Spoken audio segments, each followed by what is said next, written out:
नमस्कार।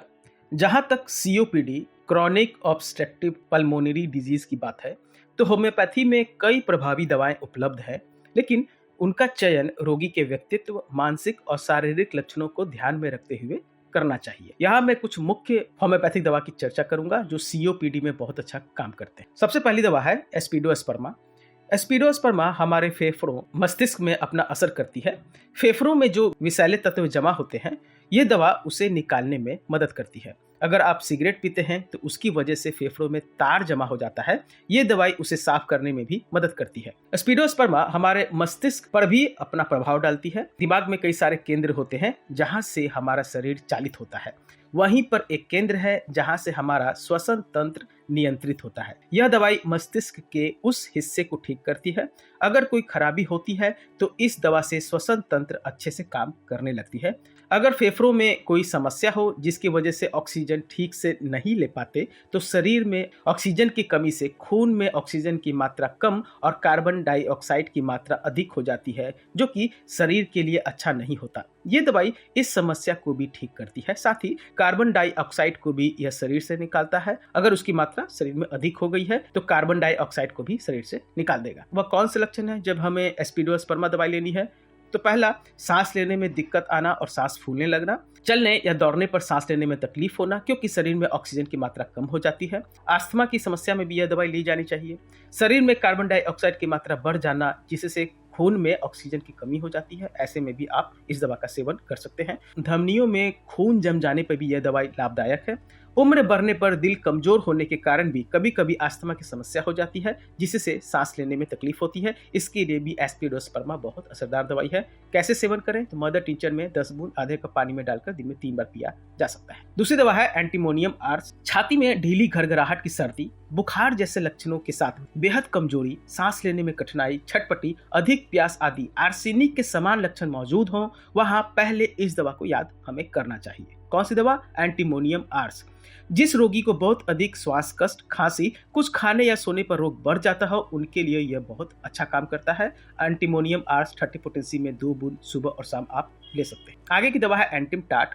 फेफड़े में श्लेष्मा के जमा होने के कारण जब घर घर शब्द सुनाई देने लगे, कफ भरा हो परंतु प्रयत्न करने पर भी वह बाहर ना निकले तो अत्यंत थोड़ा, बच्चों तथा बूढ़ों के फेफड़ों की ऐसी अवस्था में एंटिम टाट कभी कभी रोगी को मृत्यु से खींच निकालता है।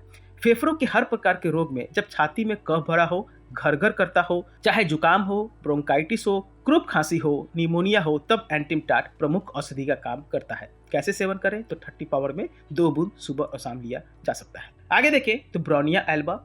रोगी को खांसते खांसते गला फटने सा लगता है परंतु कफ भीतर से नहीं निकलता।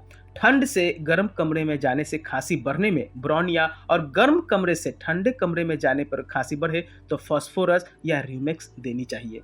ब्रोनिया की शिकायतें प्राय नाक से शुरू होती है। पहले दिन छींकें आएंगी, जुकाम, नाक से पानी बहेगा, आंख से पानी बहेगा, आंखों में और सर में दर्द होगा। इसके बाद अगले दिन शिकायत आगे बढ़ती है। इन सब शिकायतों में रोगी आराम से परे रहना चाहता है, हरकत से रोग बढ़ता है और ऐसे लक्षण में ब्रोनिया 30 2 बूंद सुबह और शाम देने से समस्या ठीक हो जाता है। आगे देखें तो चिनिनम आर्स। इस दवा का लक्षण है कि दमे के समय समय पर दौरे पड़ते हैं। ऐसा दमा जो समय समय पर पड़ते हैं जिससे रोगी बहुत कमजोर हो जाता है, उनमें यह दवा बहुत अच्छा काम करता है। 30 पावर में 2 बूंद सुबह शाम लिया जा सकता है। आगे की दवा है कोका।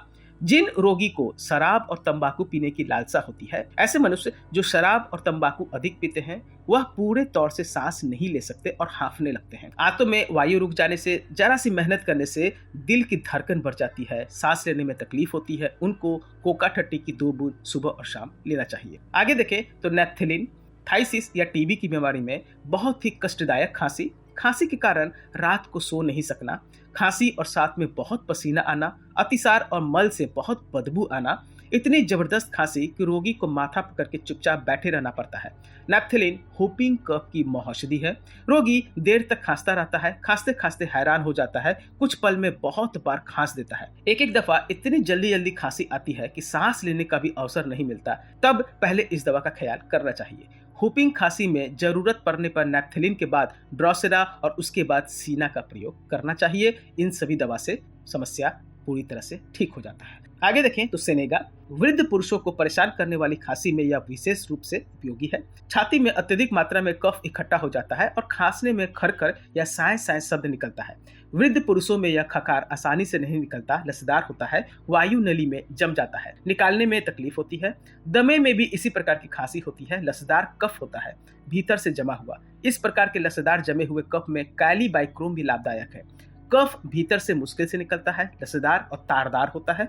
कफ की घरघराहट में एंटिमटाट भी लाभ करता है। ऐसा लगता है जैसे कि फेफड़ा कफ से भरा पड़ा है, परंतु कफ आसानी से नहीं निकलता। वृद्ध पुरुषों की इस प्रकार की श्लेष्मा भरी खांसी में सेनेगा मदर टिंचर का इस्तेमाल करना है, बहुत लाभ मिलेगा। 10 बूंद आधे कप पानी में डालकर सुबह शाम बिल्कुल दिया जा सकता है। आगे देखें तो लोबीडिया रोगी को कलेजे में बहुत भार मालूम पड़ता है। ऐसा मालूम होना जैसे कि खून का दौड़ना बंद होकर सब खून कलेजे में इकट्ठा हो गया है। सांस रुकती से मालूम होती है। रोगी हांफने लगता है। जरा सा हिलने डुलने से यह तकलीफ बहुत बढ़ जाती है। इसके अलावा रोगी को मालूम होना जैसे कि गले में कुछ चीज जैसे कि ढेला अड़ा हुआ है, जिससे सांस छोड़ने में तकलीफ होती है। इसके साथ ही मितली और ओकाई भी रहना, इन लक्षणों में हमें लोबीडिया 30 पावर का इस्तेमाल करना है। अंतिम दवा बता रहा हूँ स्ट्राइचिनम। इस दवा का लक्षण है अधिक तकलीफ के साथ सांस लेना। खास लक्षण है कि छाती की मांसपेशियों में तेज सिकुड़न वाला दर्द होता है। अगर छाती की मांसपेशियों में तेज सिकुड़न वाला दर्द हो तो हमें स्ट्राइचिनम का सेवन करना है। इसमें लगातार खांसी भी रहती है। यहाँ मैंने सीओपीडी की मुख्य दवा का वर्णन कर दिया है। आशा करता हूँ आपको यह वीडियो मेरी पसंद आई होगी। वीडियो पसंद आए तो प्लीज मेरे चैनल को सब्सक्राइब करें और वीडियो को लाइक करना भी ना भूलें। धन्यवाद।